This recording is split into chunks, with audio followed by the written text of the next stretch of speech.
Sanlam also reported first half earnings per share was up 169.663%. And before you get carried away, that was off a negative result the previous first half. So they were lapping a very weak first half. Gross premium income was 3.36 billion, up 27.4%. Investment income was 1.2 billion. Fair value gains was up 231%. Total income up 18.775%, but gross benefits and claims paid was up 21.327%. Operating and other expenses up a whopping 33.228%.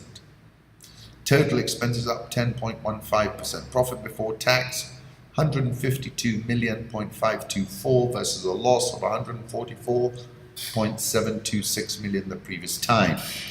They reported a positive earnings per share of 62 cents versus a loss of 89 cents last time.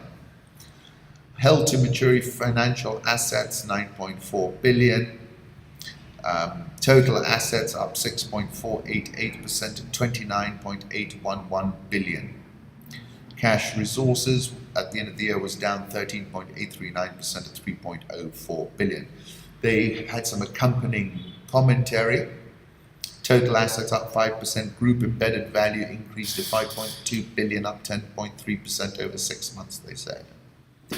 The main regulatory development in the insurance sector was the gazettement of the Statute Law Act 2017, postponing the effective date of complying with the new capital requirements to June 2020.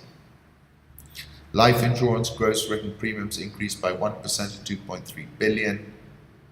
Investment portfolio earnings increased by 20% to 1.4 billion, driven by higher revaluation gains, and we've seen more momentum behind that revaluation.